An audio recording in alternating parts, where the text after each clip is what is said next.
और जहां मन में वासना आई वहां आदमी दीन हो जाता है। भगवान राम के गुरुदेव कहते हैं कि इच्छा मनुष्य को लघु बना देती है और जो जो इच्छा त्यागता जाता है त्यों त्यों महान बनता जाता है। जो जो आप ऑफिस में या और किसी कामकाज में किसी से बात करते हैं, आपको अपनी इच्छा नहीं तो आपके बात करने का टोन और मनोबल कुछ निराला होता है, और अपना स्वार्थ और इच्छा होती है तो आपकी बात करने का टोन और मनोबल गिगिड़ गिगिड़ गिगिड़ गिगिड़ हो जाता है। ये आपका हमारा सबका अनुभव है। जयराम जी की गिगिड़ गिगिड़ दब जाता है मन। जो इच्छा वासना रखी कि आप लघु हो गए, छोटे हो गए, और जो इच्छा वासना रहित कर्तव्य कर्म कर रहे, सेवार्थ कर रहे, आपका मनोबल बढ़ जाता है। निस्वार्थता का बड़ा बल है। स्वार्थ से काम करते, बच्चों को पालते पोसते ठीक है।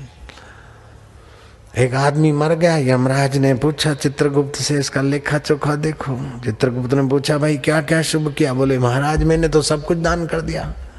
बोले सब कुछ दान कैसे किया? बोले मेरी 2 फैक्ट्री थी, 2 बेटों को दे दिया, गहने थे पत्नी के हवाले कर दिए, सेफ डिपॉजिट वॉल्ट था वो मैं अपने परिवार वालों को दिया, मैं सब दान कर दिया। अरे बोले वो तो काम विकार से उत्पन्न हुए बेटे बेटी पत्नी परिवार, उनके लिए बैल की नहीं गड़ा, तुमने परहित के लिए क्या किया? जिससे कोई स्वार्थ नहीं और विकार से जिसके साथ संबंध नहीं, उनके लिए क्या किया? पहले दगज नहीं गया। बोले इसको बैल बनाओ। कभी कोई जैसे मन की कई चालबाजियां हैं तो आप भी उसको रोकने की अलग अलग युक्तियों का उपयोग करें। मन, बच्चा और गीली मिट्टी, जैसा बर्तन बनाना चाहो गीली मिट्टी से बन जाएगा। बच्चे को जैसा जिधर का मोड़ दे दो वैसा बना देंगे, ऐसे ही मन को जिधर आप मोड़ दो युक्ति से वैसा बन जाएगा मन। वही मन साधु महात्मा संत महापुरुष योगी जति तपी महापुरुष होकर लाखों और करोड़ों के हृदयों में स्थान पा लेता है, और वही मन रावण होकर धुतकार का पात्र बन जाता है।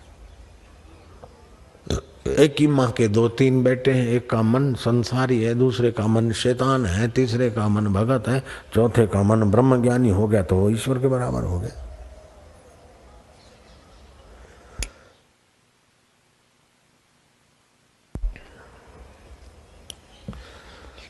तो मन को अलग अलग युक्ति से निर्मल बनाया जाता है, और भगवान कहते हैं निर्मल मन जन सो मोहे पावा। निर्मल मन वाले मेरे को पा लेते हैं। छल छिद्र कपट मोहे स्वप्ने न भावा। एकाग्र है लेकिन छली है, कपटी है, दम्भी है, अथवा अपनी एकाग्रता और योग शक्ति से किसी का कुछ भोग लेकर मजा लेना चाहता है तो मुक्तात्मा नहीं। जिसने अपने आत्मा परमात्मा में विश्रांति पाई है, अथवा तो जिसको भोगों की वासना नहीं है, वो निर्मल मन है। मैत्री, करुणा, मुदिता, उपेक्षा, इन गुणों का अवलंबन लेने से भी मन निर्मल होगा। जो भगवान के रास्ते आगे बढ़े हुए हैं, संयम में अपने से आगे हैं, ऐसे लोगों से मित्रता करें।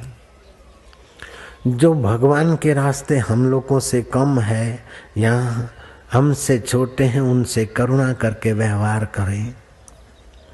जो सत्कर्म करते हैं उनको प्रोत्साहित करना, मुदिता, अनुमोदन करना। और जो निपट निराले और आपके समझाने से समझेंगे नहीं तो उनसे उपराम हो जाना। इस प्रकार के व्यवहार से भी गृहस्थी जीवन में विक्षेप कम आते और मन भगवान में लगाने में सफलता मिलती है। प्रतिदिन त्रिबंध करके सुबह दोपहर शाम प्राणायाम करे तो 40 दिन में मन काफी अंश में निर्मल पाया जाएगा। और निर्मल मन से जो खुशियां उभरेगी, जो सद्प्रेरणा उभरेगी और जो सामर्थ्य निकलेगा, वो आज तक के तुम्हारे जीवन में शायद वो नहीं आया होगा। मैंने 40 दिन का अनुष्ठान किया, मुझे पता है तुलसीदास महाराज ने कहा, पय आहार फल खाई, राम नाम जपे षडमासा, सकल सिद्धि कर तल। सारी सिद्धियां और सफलताएं तुम्हारे हाथ में आ जाएगी। कलयुग में तो ऐसा है। 6 महीना केवल इस प्रकार का आहार व्यवहार करके और लगे रहें तो मन शुद्ध एकाग्र हो जाए, तमाम सिद्धियां आपके चरणों में हाजिर। तो परमात्मा तत्व का सत्संग मन को वश करने का बहुत बड़ा सुगम साधन है।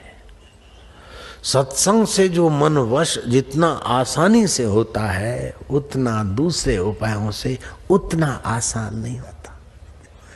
तो आज सत्संग का वातावरण मन को वश करने में बड़ी मदद करता है।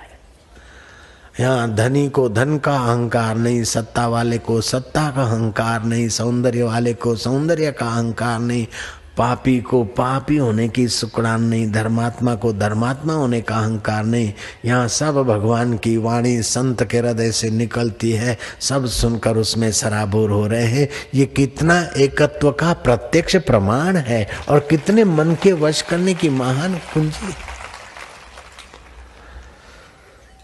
भगवान नाम जप करने से अथवा श्वासोश्वास को गिनने का अभ्यास करने से भी मन एकाग्र वश होता है।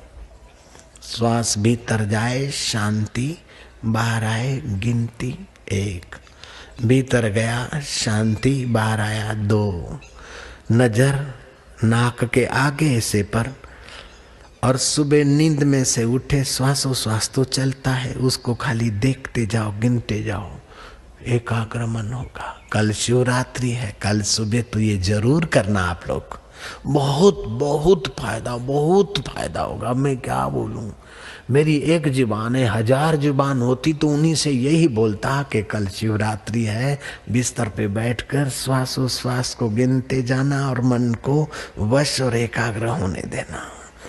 1000 जीभ होती तो मैं 1000 जीभों से बोलता, अब क्या करूं, एक ही जीभ है, आप समझ लेना मैं हजारों बार कह रहा हूं। बहुत हम भगवान के भगवान हमारे, अपने को आज से भोगी नहीं मानेंगे, अपने को भगवान का मानेंगे। अहंता बदलने से ममता बदल जाती है। मैं संसारी हूं मानने से संसार में खींचे जाएंगे, लेकिन मैं भगवान का हूं इस प्रकार की अहंता मानने से ममता भगवान में होगी और मन शुद्ध होने में बड़ी आसानी होगी।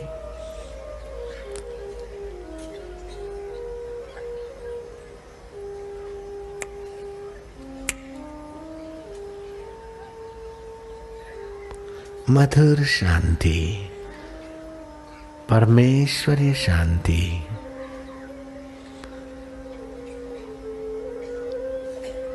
अपने अपने इष्ट को, अपने अपने आत्मदेव को प्रार्थना करते जाओ कि परमेश्वर मेरी प्रीति तुझ में बढ़ती रहे, जब तक जी में जान रहे, तन में प्राण रहे, मेरी प्रीत की डोरी तेरे तरफ बढ़ती रहे। हे दाता, हे भोला, हे शिव, हे कृष्ण, हे राम, हे गुरु, जो जिसको प्यार करता है, पूजता है, उसी के भाव से उसे प्रार्थना करते जाओ।